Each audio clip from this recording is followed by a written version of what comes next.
Hey there, it's me again, Michelle, and welcome back to my Canadian History channel.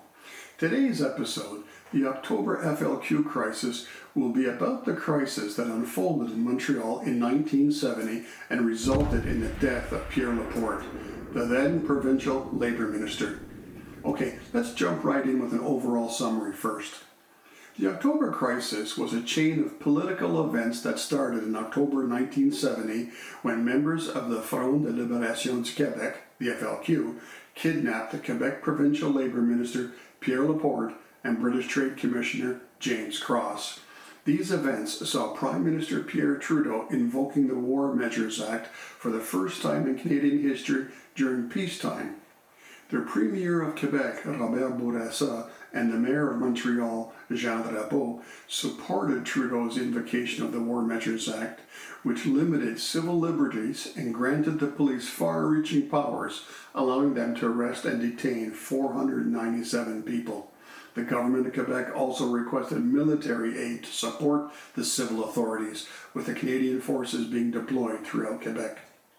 Although negotiations led to Cross's release, Laporte was murdered by the kidnappers.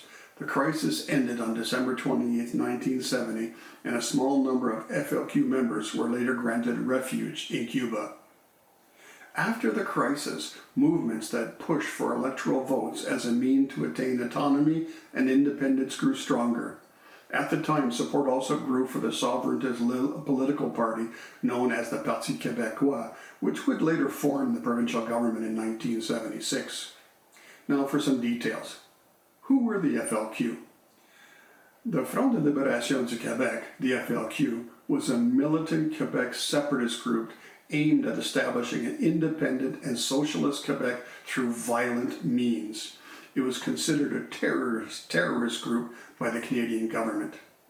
Founded sometimes in the early 1960s, the FLQ conducted a number of attacks between 1963 and 1970, which totaled over 160 violent incidents, detonating over 200 bombs, killing 8 people and injuring many more. These attacks culminated with the Montreal Stock Exchange bombing on February 13, 1969, and the October crisis of 1970, the latter beginning with the kidnapping of British Trade Commissioner James Cross. During the subsequent negotiations, Quebec Labour Minister Pierre Laporte was kidnapped and murdered by a cell of the FLQ.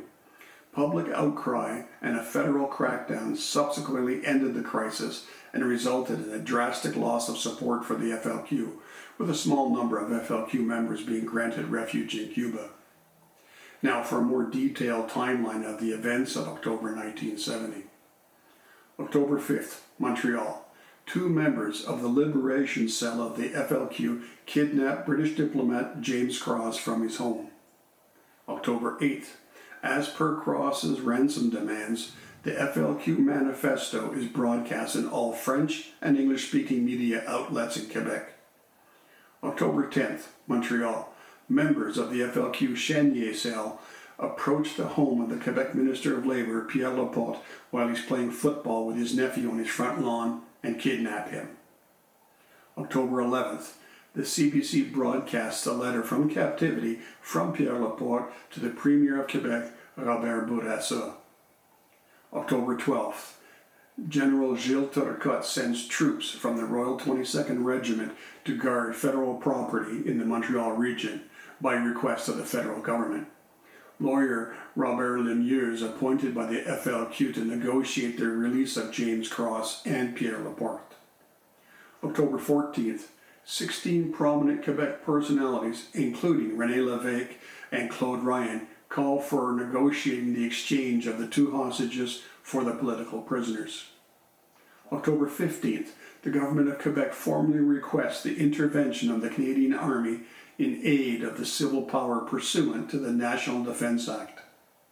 October 16th, Premier Bourassa formally requests that the Government of Canada grant the Government of Quebec emergency powers that allow them to apprehend and keep in custody individuals. This results in the implementation of the War Measures Act, allowing the suspension of habeas corpus, giving wide-reaching powers of arrest to the police. As an FYI, habeas corpus is a legal recourse where a prisoner can demand to be brought before a court to prove that the imprisonment is legal. Prime Minister Trudeau makes a broadcast announcing the imposition of the War Measures Act. October 17th, Montreal.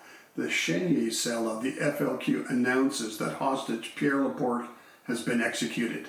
He was strangled and then stuffed in the trunk of a car and abandoned in the bush near Saint-Hubert Airport, a few miles from Montreal.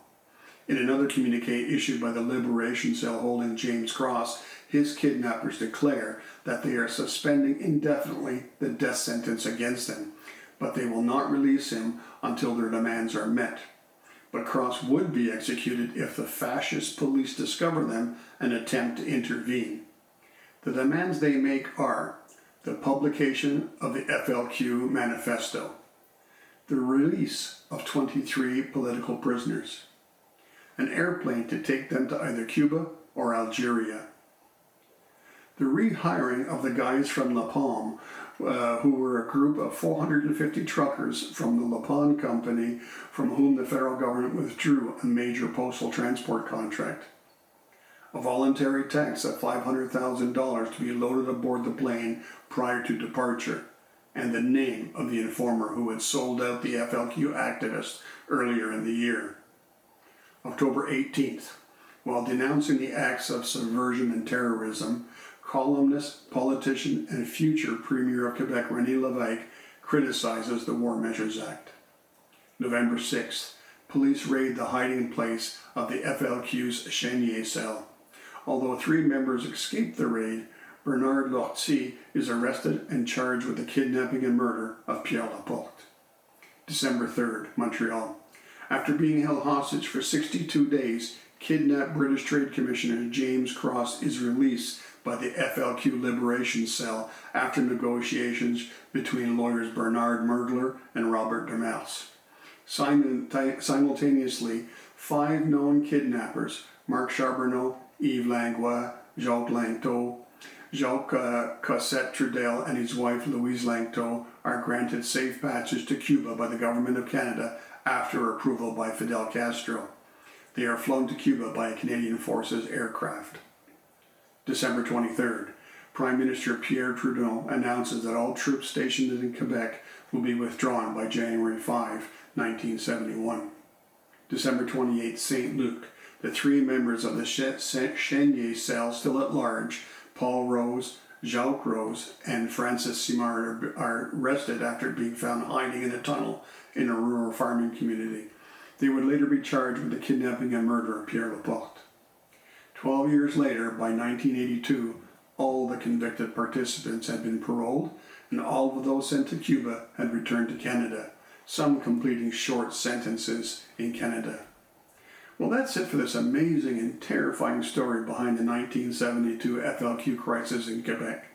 Please stay tuned for the next episode, Banting and Best, and their discovery of insulin, one of the greatest medical breakthroughs in history. Now remember, at any time, feel free to leave comments or questions below, and I'll do my best to respond to them all. And please, be a true Canadian and be polite. And if you like this content, give this video a thumbs up, and click that subscribe button below to see more.